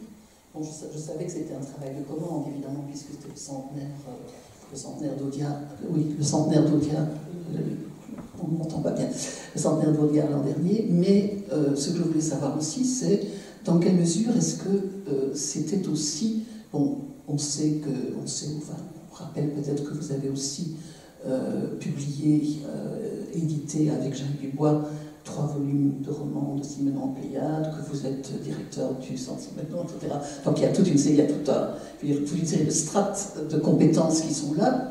Mais je me suis posé la question aussi de savoir si c'était en fonction parce qu'il y avait d'autres films possibles que ceux-là, et si c'était en fonction de, bon c'est 56-62, si c'était en fonction de l'époque que vous aviez choisi ces 3 films-là, parce que c'était une époque qui vous paraissait particulièrement intéressante au plan historique, au plan des mouvements sociaux, oui, toute l'idéologie qui est là derrière, etc. Est-ce que c'est d'abord cela ou bien ça c'est venu après, quoi? D'abord, ce sont les faits qui imposent ça, parce que pratiquement le moment où Audiard adapte Simenon, c'est 6 années où il y a 6 films de Simenon qu'il adapte, puisque Simenon, à cette époque-là, il y a à peu près 2 ou 3 films qui paraissent de lui, 2 ou 3 adaptations de ses romans qui paraissent chaque année. Et c'est d'ailleurs assez amusant parce que je suis tombé sur une lettre comme ça où Gilles Grangier prend sa peine l'écriture et écrit à Simenon pour lui solliciter un rendez-vous en disant « je voudrais adapter un de vos livres ». Et Simenon lui dit « oui, bah, écoutez, prenez rendez-vous avec ma femme, on verra, mais normalement on a déjà vendu notre nombre de livres, de films pour cette année, ce qui est une manière évidemment de faire monter les enchères, etc. Donc c'est assez amusant, mais non, c'est vraiment la période pendant laquelle Audiard a officié auprès de Gabin et où Gabin est celui qui joue des Simenons. Et donc le trio fonctionne pratiquement seulement dans cette période-là où il y a 6 films dans le fond. Et là, on a pris un roman dur, un Maigret, et puis Le Président, qui est un film au statut, enfin à la réputation un peu incertaine, mais qui paraissait trop significatif pour qu'on passe à côté. Voilà. C'était ça un peu qui a justifié cette logique de sélection-là. Maintenant, il y a un 2e volume qui est paru, dont je ne me suis pas occupé, mais qui est consacré à Audiard et Simonin, l'autre, donc les Tontons Flingueurs, etc. Et il en viendra d'autres dans le même esprit. Et l'idée était vraiment de montrer combien Michel Audiard était quelqu'un qui travaillait avec une énorme culture littéraire, ce qui est vrai. Ça, c'est la chose qui est très étonnante. Autodidacte. Les 2 autodidactes, oui. Je crois qu'il faut peut-être en conclure là, mais nous n'aurons pas la réponse aux 2 autres côtés du triangle, et donc j'invite le public à aller lire cet ouvrage pour connaître les 2. Je voudrais peut-être encore dire quand même, c'est pas une question, parce qu'il y en a trop, ce que je voudrais quand même dire, c'est que je suis plutôt quelqu'un qui suis intéressé par un cinéma qui va naître dans ces années-là, et qui est la nouvelle vague. Puisque l'ascenseur pour l'échafaud, en lui-même, c'est 60, 1960. Et Truffaut parle de ce cinéma-là de manière péjorative, en parlant d'un cinéma de qualité française. Mais je trouve que le livre de Benoît permet précisément de resituer autrement, c'est ce que je disais dans mon texte que tu as lu tout à l'heure, dans une forme de cinéma. Enfin, tout d'un coup, ces œuvres, ces scénarios, ces manières d'adapter Simenon me paraissent rendre Simenon plus intéressant. Et faire aussi en sorte que ces films qu'on regarde parce que ça passe sur RTL, parce que ça repasse le président repasse assez fréquemment, etc. Ces films me paraissent tout d'un coup avoir une épaisseur que je ne leur avais pas vue. Voilà. Donc je trouve que c'est comme un fameux... Ce sera peut-être l'objet d'un sujet dans notre colloque, littérature et cinéma, auquel je vous invite probablement à l'automne. Merci à vous. Merci.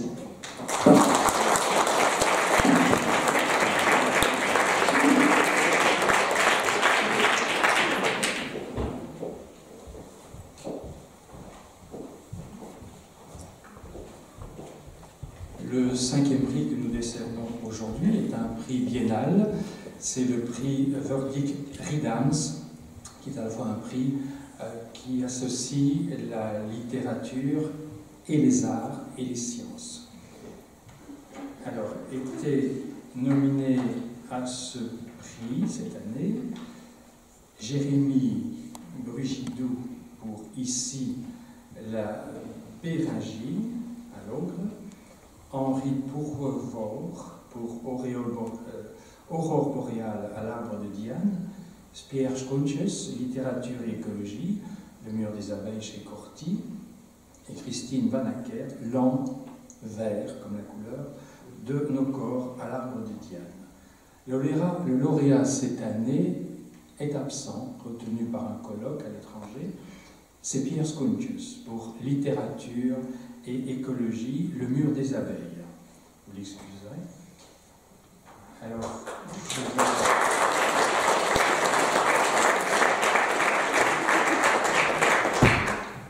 je vais vous lire la note que votre serviteur a rédigée sur cet ouvrage. Ce prix 2021 est attribué donc à Pierre Schroetjes pour son essai Littérature et écologie. Cet essai entend répondre à la question suivante. Comment la littérature s'empare-t-elle des questions environnementales pour penser notre présent et notre futur? Ce travail, circonscrit à la littérature contemporaine et à des auteurs belges, suisses et français, tente d'en tracer les lignes de force, les questionnements, tout en éclairant sa quête de formes nouvelles. Cette réflexion apparaît récente dans la littérature française, alors qu'elle s'est développée aux États-Unis depuis 1970. On pense là à Sir Henry David Thoreau. Et si la France avait son Giono, il faut évoquer aujourd'hui Alice Fernet et Le règne du vivant, ou Sylvain Tesson, bien connu de tous. Ce volume, et les autrices et auteurs auxquels Pierre Schroetjes s'attache, est de ceux qui nous mènent à cette réflexion qu'il faut tenir aujourd'hui, et c'est une urgence. Comment un livre et son écriture peuvent-ils rendre compte des problèmes et des défis en matière d'écologie? S'il est impossible de résumer cet ouvrage, sachez simplement qu'il est parmi d'autres points question de littérature verte, qui implique un partage avec la nature et inclut le principe de solidarité, de littérature marron liée aux différentes formes de pollution et d'écriture post-apocalyptique et de ces scénarios de fin de monde dont il a déjà été question aujourd'hui. Si Matelinck ne fait pas partie du corpus étudié, j'en terminerai par ce mot de notre illustre Gantois. Et je le cite. On dirait que la nature ne sait pas ce qu'elle veut, ou plutôt ne fait pas ce qu'elle veut, que quelqu'un lui retient le bras pour l'empêcher de trop bien faire. Alors je vous propose d'entendre un fragment de la présentation de cet ouvrage.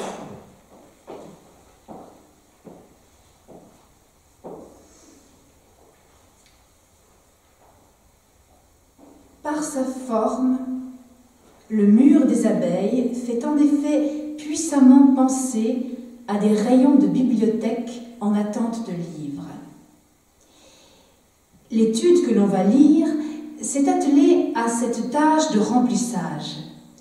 Le lecteur découvrira dans chaque alvéole tantôt une problématique, tantôt un auteur, un roman ou un récit spécifique.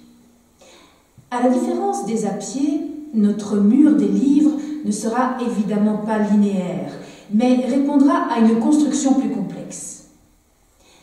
Contrairement encore au mur des abeilles, qui voient des insectes revenir toujours vers leur propre ruche, nous considérerons qu'aucun livre n'est clos sur lui-même et qu'il importe de donner toute leur place au réseau qui se tisse entre les œuvres. Les lectures croisées seront donc nombreuses et une même œuvre pourra apparaître dans différents chapitres, considérés à chaque fois sous un angle différent. Soucieux d'écologie, l'étude qui suit n'est pourtant pas militante.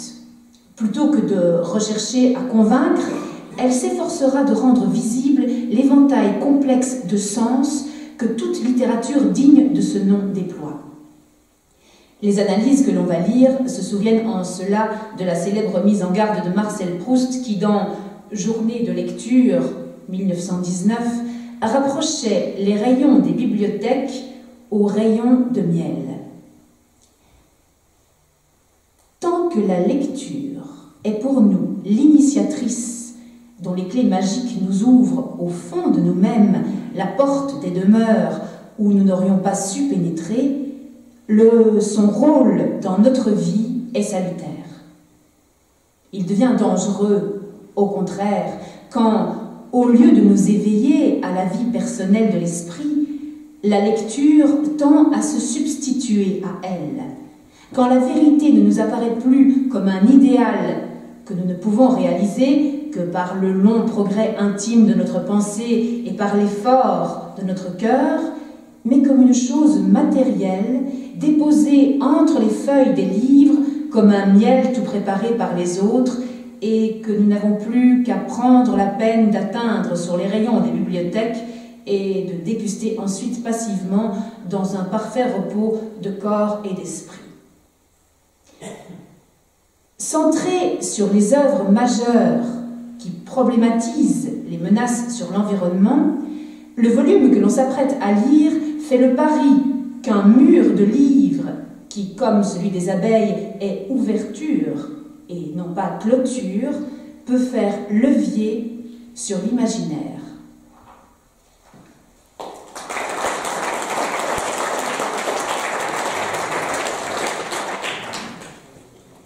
Bien, puisqu'il s'agit un peu de clôturer, pas tout à fait encore, le dernier prix qu'il nous est donné de décerner aujourd'hui est le prix Découverte.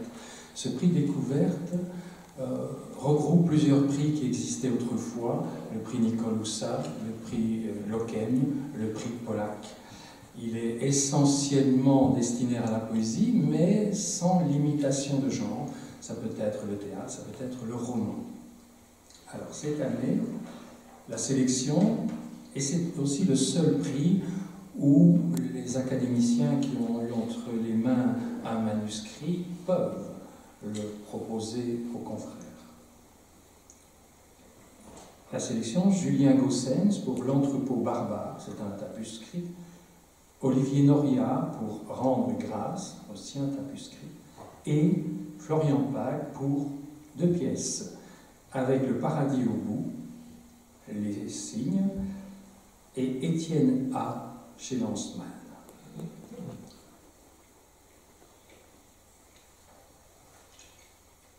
Donc Florian Pag est notre lauréat. Et voici ce qu'en écrit, ce qu'en dit Paul Aymon, qui est le rapporteur de ce prix. Né en 1992, Florian Pag est également metteur en scène et acteur. Après une première formation théâtrale à l'Académie César-France de Visé et des études de philologie romane à l'Université de Liège, il suit à Paris le cours Florent, dans le cadre duquel il monte ses premiers spectacles. Il anime aujourd'hui la compagnie Le Théâtre de l'Éclat. Le prix Découverte lui est décerné pour ses 2 premières pièces. Le prix entend mettre en évidence le talent d'un jeune auteur, maniant avec une égale maîtrise deux registres très différents. D'une part, une œuvre chorale qui reparcourt l'histoire du monde depuis la chute du mur de Berlin, le moment où sont nés les acteurs pour lequel elle est rédigée, et de l'autre, une pièce intimiste où se trouve décrite l'existence sans horizon d'un manutentionnaire de la firme Amazon. En une grande fresque choitoyante, nous dit notre confrère, composée de scènes rapides, avec le paradis au bout, ce titre emprunté, vous le savez, un vers de Verlaine. Ces pièces évoquent une série d'événements dramatiques ou de problèmes majeurs qui ont marqué le début de ce siècle. De Berlin en liesse en 1989, on passe entre autres à l'écroulement des tours, la mise à feu du Moyen-Orient, la crise financière, l'incessante tragédie de la migration, la poubellisation de la planète ou le début de l'actuelle pandémie. Des personnages en tout genre, tantôt émouvants, tantôt drôles et inattendus, à moins que n'apparaisse telle ou telle personnalité connue ou que les acteurs s'expriment en leur propre nom, se succèdent pour faire entendre le point de vue d'une génération sur ce nouveau monde sans boussole, comme l'écrit Ami Malouf. « J'ai mal au monde », dira un des interprètes. Et un autre, « Voilà 20 ans que nos enfances ont disparu ». D'où la question posée dans un dernier tableau consacré au nettoyage de toilettes communes. Mais quel matin possible pour une nuit sans fin? Fourmi parmi les fourmis, soumis à une cadence épuisante, alors même que son chef lui recommande sa baisse de rendement, on pense directement au temps moderne de Chaplin, Étienne A n'arrête pas, jusque dans ses rêves, d'expédier des cartons. Même ce soir du 24 décembre, où se passe la pièce, il est obligé de prester, puisqu'il est travailleur de nuit. Dans les heures qui précèdent, il a porté les colis de circonstance à un père plutôt indifférent. Son ex-femme a exigé inopinément qu'elle garde leur fils de 7 ans pendant l'après-midi. Alors, manager dans la même grande famille, Amazon, le hasard veille à tout. Le nouveau mari, lui, en a remis une couche sur ses mauvaises prestations. Quand il arrive au travail, la collègue, qui est l'objet de toutes ses pensées constantes, lui annonce qu'elle va se marier.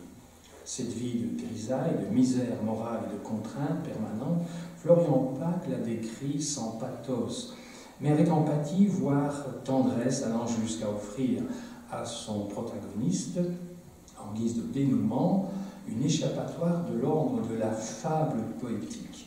Une description accomplie avec une grande justesse d'écriture qui, la plupart du temps, évite le dialogue et juxtapose des tirades s'apparentant bien davantage au monologue, sinon au soliloque.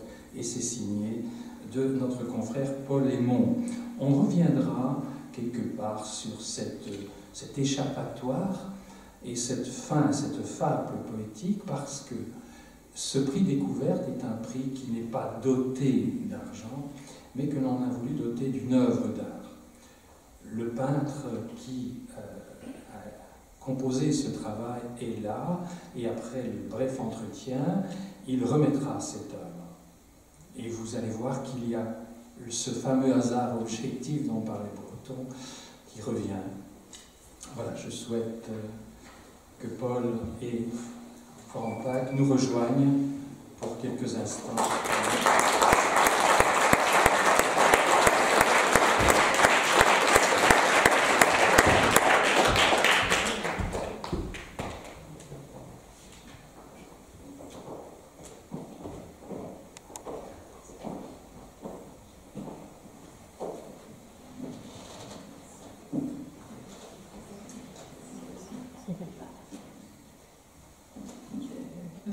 Décembre, 2h37.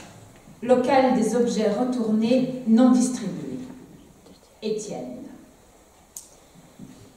Je sais que tu n'as pas le temps, Sandrine. Mais Sandrine, personne ne l'a jamais le temps. Il n'a jamais eu le temps. Et ne l'aura jamais, personne. Regarde. Regarde sur les étagères. Regarde dans les cartons. Tu trouves de tout ici. Mais le temps, des chiffons, des claviers, des livres de Kundera, oui, Des ratons laveurs qui remuent la queue à la lumière du soleil, des beepers, des oreillers, des bougies à la menthe, des chemisettes et des caleçons, des cotons-tiges et des crayons. Oui, oui, tu trouveras tout ça dans les colis numérotés. Et puis des jantes en acier, et puis des pneus neige pour les jours de verglas. Mais le temps, tu pourras le chercher dans les rayons de l'entrepôt. Personne ne l'a jamais trouvé, le temps. Personne ne l'a jamais eu. Ne l'a jamais, ne l'aura jamais. Personne n'en a, crois-moi. Ni eux, ni toi qui courez après lui, personne. Ni eux, ni toi. Et moi alors? Moi, j'ai décidé d'inverser l'immuable logique, la renverser enfin et définitivement. J'ai décidé, une fois, rien qu'une fois, et ça suffira, j'ai décidé, c'est aujourd'hui, de contester l'insoutenable injonction de la naissance. Un jour tu nais, toujours tu cours.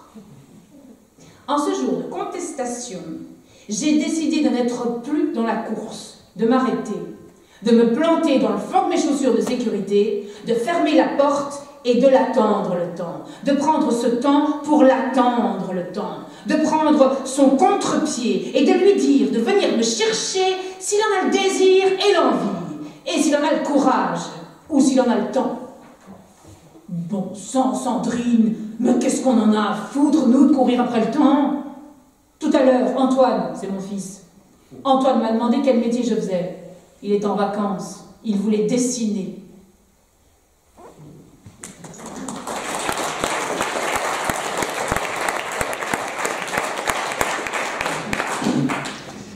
Florian Pack, bonsoir.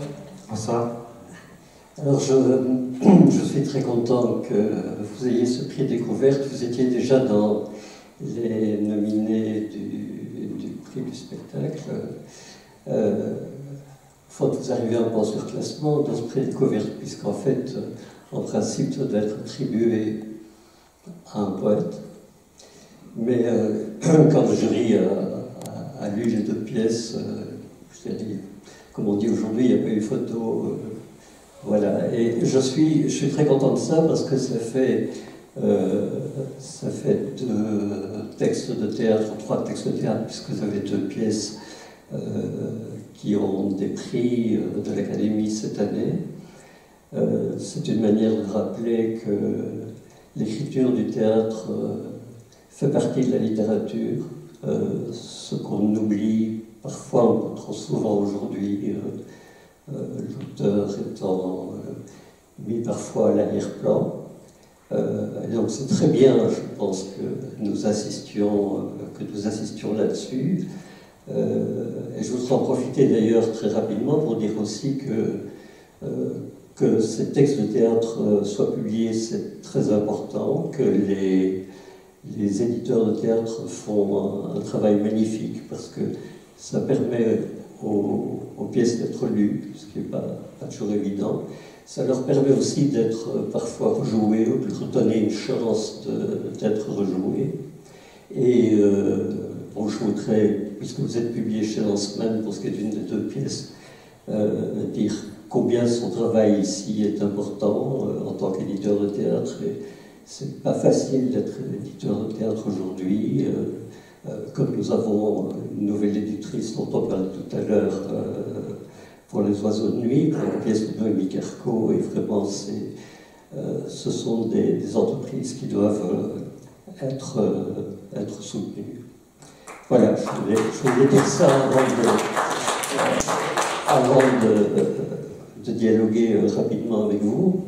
Alors, je voudrais parler d'abord d'Avec le paradis. Parce que je dois dire que c'est une pièce qui, moi, m'a soufflé. J'ai eu l'impression de quelque chose de très nouveau et de très culotté aussi. De donner comme cela la vision d'une génération sur le monde d'aujourd'hui à travers toute une série d'événements historiques. Et ça de manière souvent joyeuse, finalement, même si le propos n'est pas tellement gai. Bon.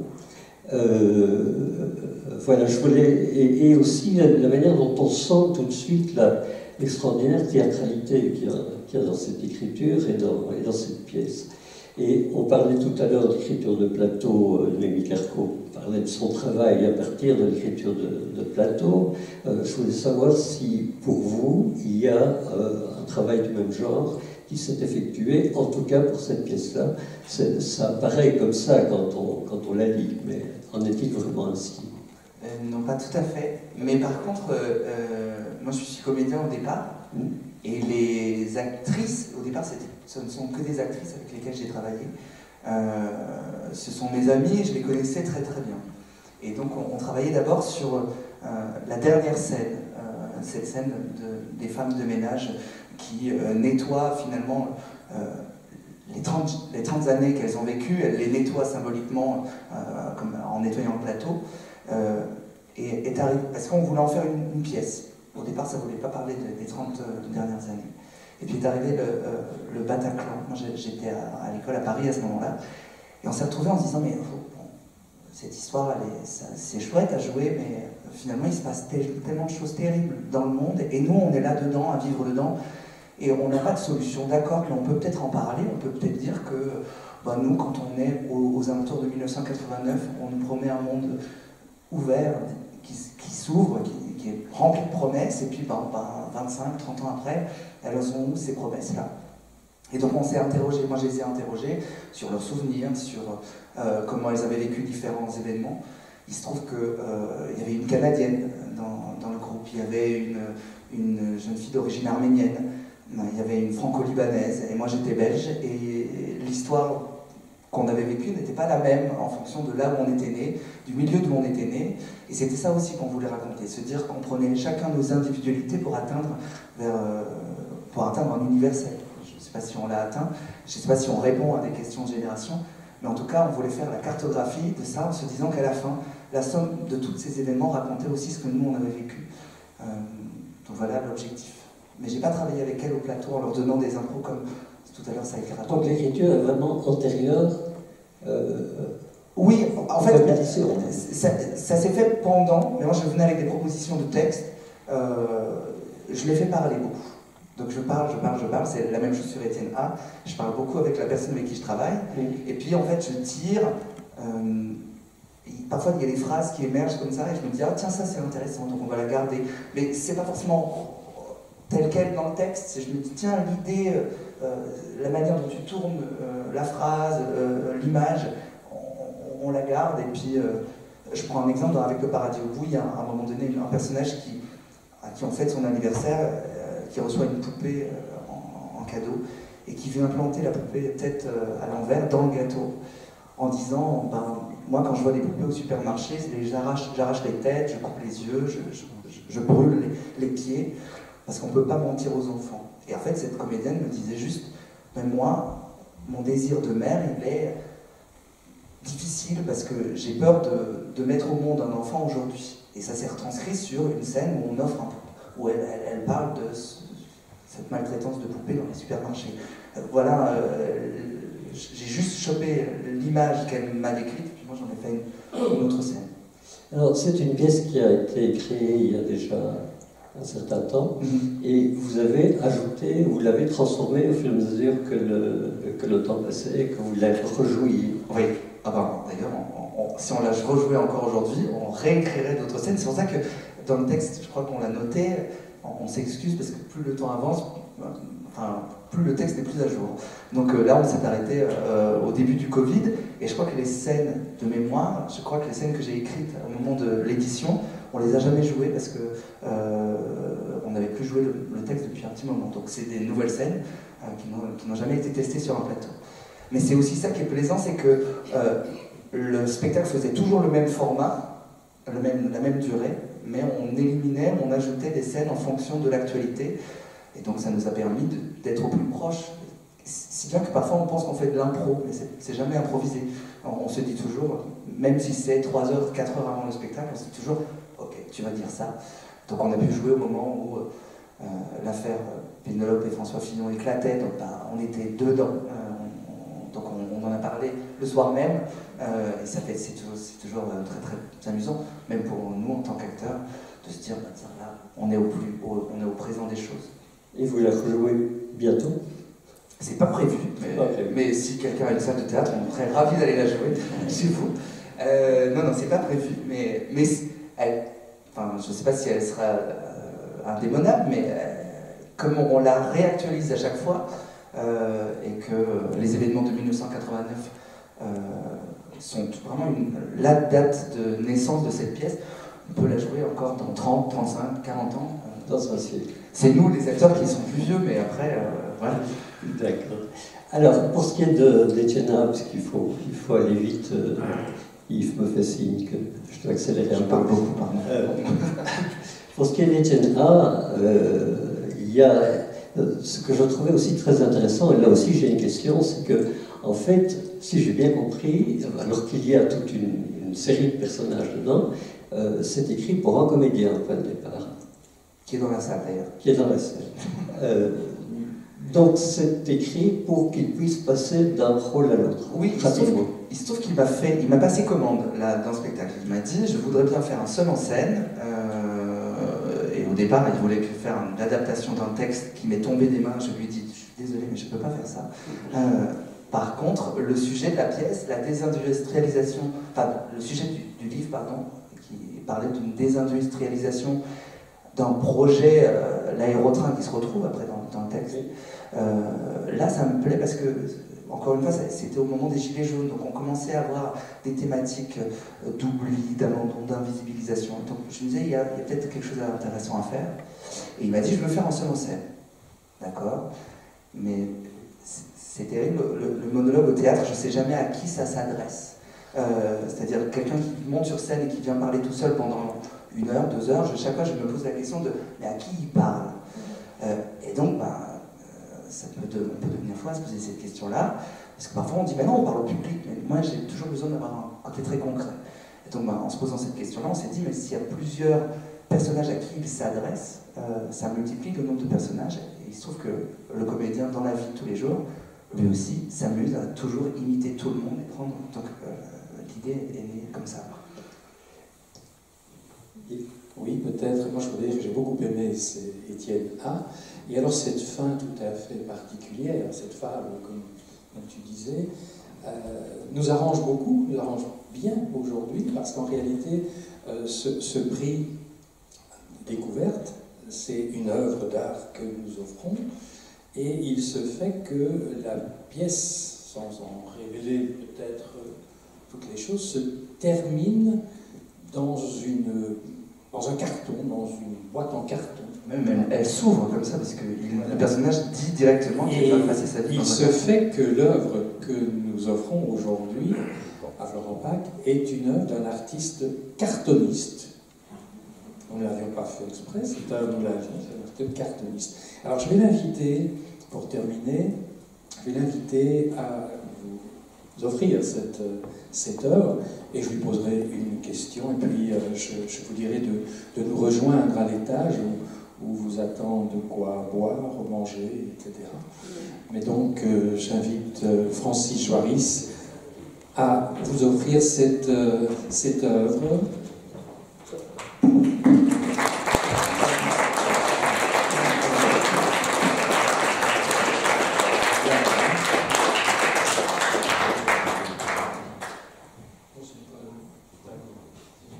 C'est une étude faite à partir de morceaux de carton au point de départ dans ce format-là pour pouvoir après avoir une espèce d'esquisse à réagrandir un peu des formats plus grands. Donc c'est un original, mais voilà. Ça ne vous plaît pas un peu la toilette? Ce sont des cartons d'Amazon. Nous, le spectacle dans lequel on joue est rempli, il y a 150 cartons sur scène. Voilà, il faudra peut-être mettre ce tableau. Alors la question que je voudrais simplement te poser, Francis, et j'en appelle lorsque nous nous retrouverons à l'étage à ce que l'on puisse te parler, te découvrir, etc., autour d'un livre qui a été fait à ton propos, c'est quelle est ta dimension, quelle est ton idée, et pourquoi justement toujours ce carton de réemploi? Mais je pense que ce n'est pas le cas.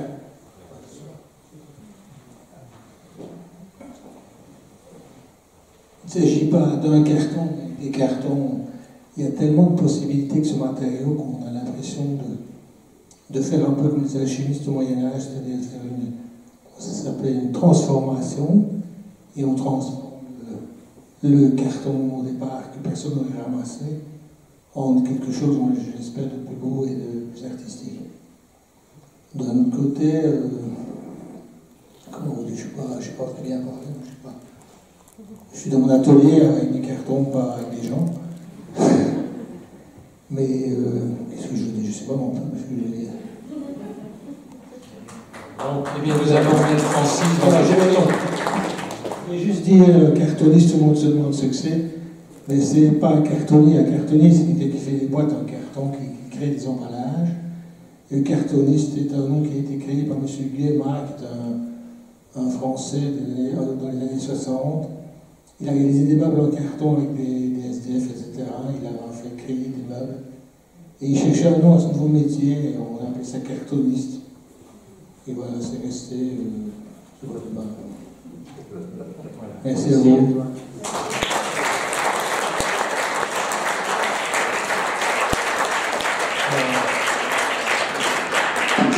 Je vous invite à rencontrer nos lauréats, éventuellement nos consoeurs et nos confrères, à l'étage, au premier étage, donc la salle des marbres, où vous attendent des choses à boire et à manger. Merci en tout cas pour votre présence. À l'an prochain. Et n'oubliez pas, tous les dons sont acceptés par l'Académie.